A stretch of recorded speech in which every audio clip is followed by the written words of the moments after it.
Jangan lepas. Tali, lempar tali.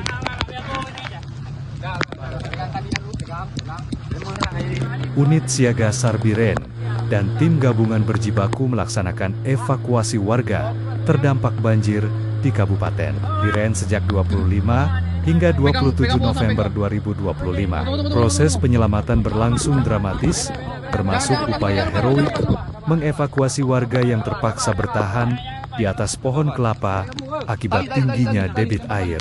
Koordinator Unit Siaga SAR Biren, M. Rizal, melaporkan bahwa debit air sudah mulai menurun. Beberapa lokasi masih sulit dijangkau karena terputusnya infrastruktur vital, seperti jembatan Krueng Pousangan yang memutus akses utama Biren menuju Aceh Utara atau Lokse Mawe.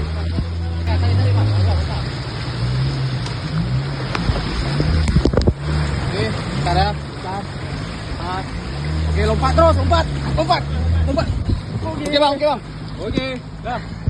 Oke bang. Itu. Bang, duduk tengah bang. Tengah bang. Mana lagi? Sana tuh. Dari bawah dia tuh. Ya, dari bawah.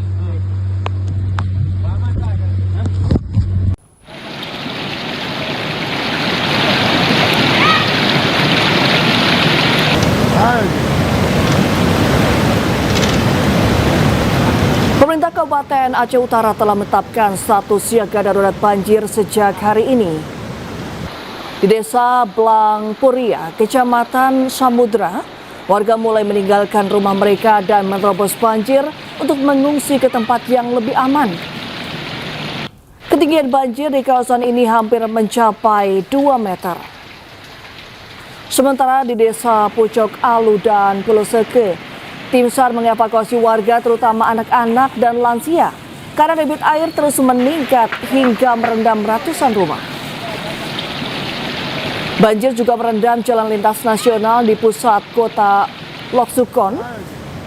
Ketinggian air yang hampir mencapai 1 meter dengan arus deras membuat aktivitas lalu lintas lumpuh total.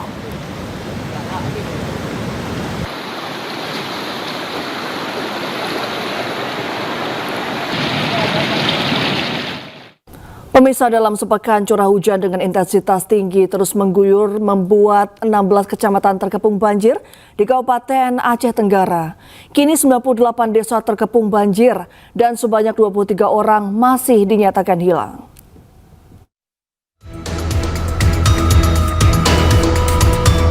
Ratusan rumah terendam banjir di sejumlah wilayah di Kabupaten Aceh Tenggara. Banjir ini terjadi sejak Rabu malam pukul 23 waktu Indonesia Barat. Banjir diakibatkan tingginya curah hujan dengan intensitas tinggi dalam sepekan terakhir. Data dari BPBD Aceh Tenggara, sebanyak 16 kecamatan di Aceh Tenggara terendam banjir. Akibatnya sebanyak 774 kepala keluarga dari 1.879 jiwa harus terdampak. 16, jadi ini data ini sudah kami validasi dengan tim OPD teknis yang terdampak ini 16 kecamatan dan sekitar 98 desa dengan 774 KK sekitar 1.800 jiwa dari 16 kecamatan, karena kan untuk pendataan ini masih berlanjut karena kan data ini pun masih sifatnya dinamik. Akibat peristiwa ini 23 orang dinyatakan hilang, namun kini telah ditemukan 1 orang dalam kondisi meninggal dunia. Saat ini BPBD dan tim gabungan masih fokus pada pencarian dan pertolongan terhadap korban banjir, serta membuka akses jalan yang tertutup untuk memudahkan bantuan serta melakukan pencarian korban. Dari Kabupaten Aceh Tenggara, Aceh, Medi Arjuna, iNews melaporkan. Banjir bandang di Kabupaten Pidi Jaya Aceh tak hanya merusak fasilitas umum, tetapi juga menghancurkan ratusan rumah warga di Desa Pantai Kelima, Kecamatan Meredu, Kabupaten Pidi Jaya. Selain itu, lumpur setinggi 3 meter juga menimbun kendaraan milik warga. Beginilah kondisi banjir bandang di Kabupaten Pidi Jaya Aceh, memporak-porandakan ratusan rumah warga. Ratusan kendaraan roda 4 dan roda 2 tertimbun lumpur bekas material banjir bandang di jalan serta di depan rumah warga. Sebagian rumah warga rusak parah akibat dihantam kayu gelondongan yang terbawa arus banjir bandang. Mirisnya lagi, di lokasi saat ini tidak ada air bersih dan obat-obatan untuk warga. Sebagian anak-anak dilaporkan mulai diserang penyakit demam karena sempat terjebak banjir beberapa hari di atap rumah.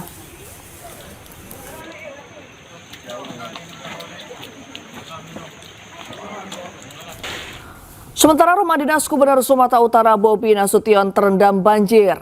Banjir terjadi akibat meluapnya Sungai Babura yang berada tepat di sisi rumah dinas Gubernur Sumatera Utara.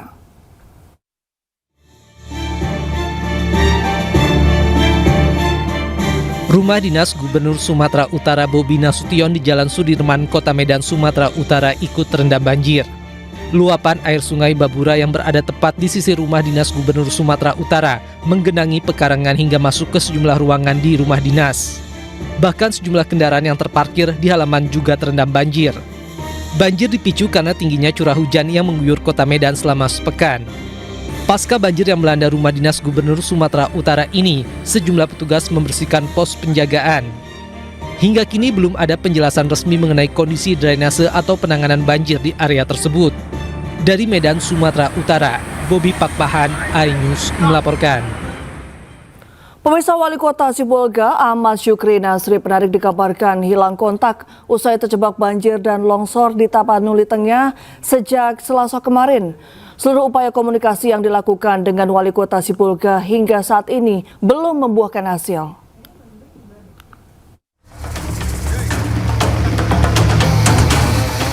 Keberadaan Wali Kota Sibolga, Ahmad Syukri Nazri Penarik masih misterius usai dikabarkan hilang kontak hingga Kamis malam. Komunikasi dengannya terputus sejak ia melaporkan diri terjebak longsor di kawasan Sitahuis, Tapanuli Tengah, Selasa siang.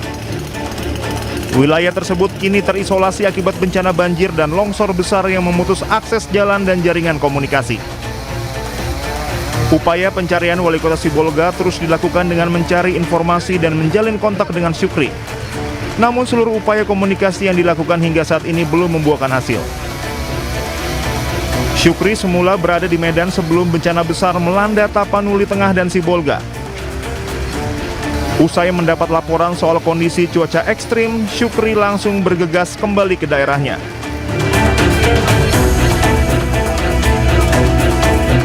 Banjir bandang yang melanda Sumatera Utara tidak hanya menghanyutkan rumah dan material tanah. Arus banjir di sungai juga turut membawa kayu-kayu gelondongan berukuran besar. Kak, udah hanyut kereta kita, Kak. Tengok ini, Kak.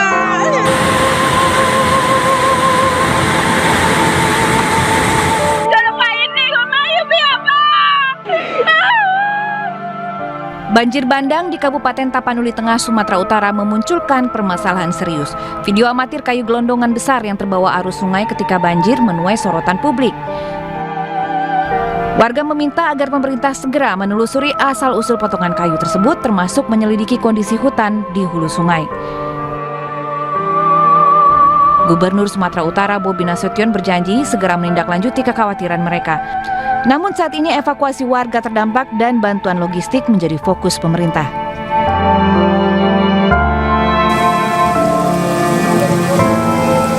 Banjir bahkan merendam rumah dinas gubernur termasuk mobil yang terparkir di halaman. Ketinggian banjir di rumah dinas Bobi Nasution mencapai 1 meter. Hingga Kamis 27 November, BPBD Sumatera Utara mencatat 47 orang tewas akibat banjir bandang dan longsor yang melanda 13 kabupaten kota. 9 warga masih dinyatakan hilang dan 67 orang luka.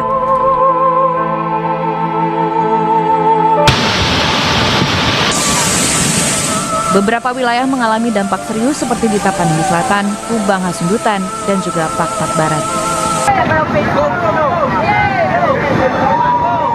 Tim Liputan iNews melaporkan.